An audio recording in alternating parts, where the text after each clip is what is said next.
I am not black. I mean, that's what the world calls me, but it's not me.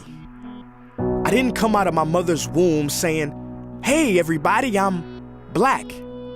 No, I was taught to be black, and you were taught to call me that, along with whatever you call yourself. It's just a label. See, from birth, the world force feeds us these labels, and eventually we all swallow them. We digest and accept the labels, never ever doubting them. But there's one problem. Labels are not you, and labels are not me. Labels are just labels. But who we truly are is not skin deep. See, when I drive my car, no one would ever confuse the car for me. Well, when I drive my body, why do you confuse me for my body? It's my body. Get it? Not me. Let me break it down. See, our bodies are just cars that we operate and drive around. The dealership we call society decided to label mine the black edition, yours the Irish or white edition. And with no money down, 0% APR, and no test drive, we were forced to own these cars for the rest of our lives. Forgive me, but I fail to see the logic or pride in defining myself or judging another by the cars we drive. Because who we truly are is found inside.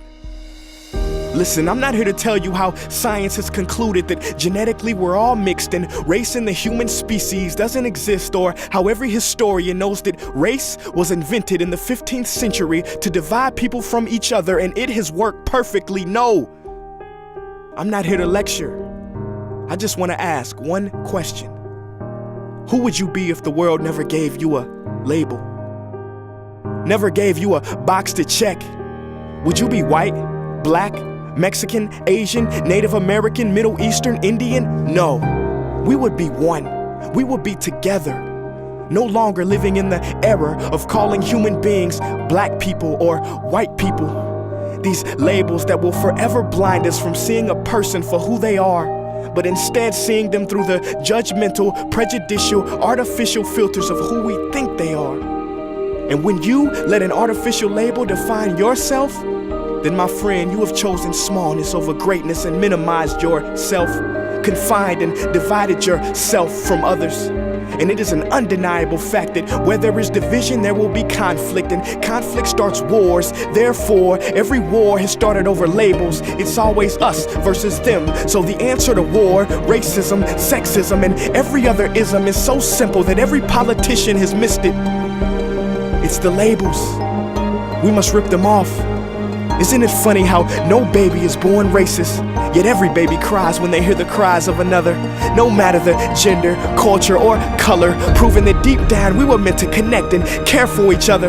That is our mission, and that is not my opinion. That is the truth in a world that has sold us fiction. Please listen, labels only distort our vision, which is why half of those watching this will dismiss it or feel resistance and conflicted. But just remember, so did the caterpillar before it broke through its shell and became the magnificent butterfly.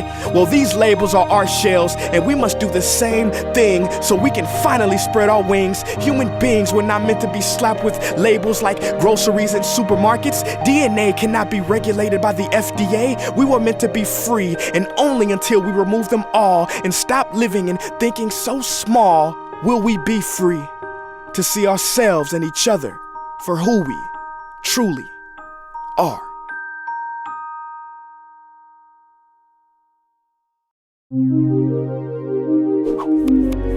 So what can we do in the face of all this madness and chaos? What is the solution? We can love. Trying to control the mind is like trying to flatten out water. You just make more waves.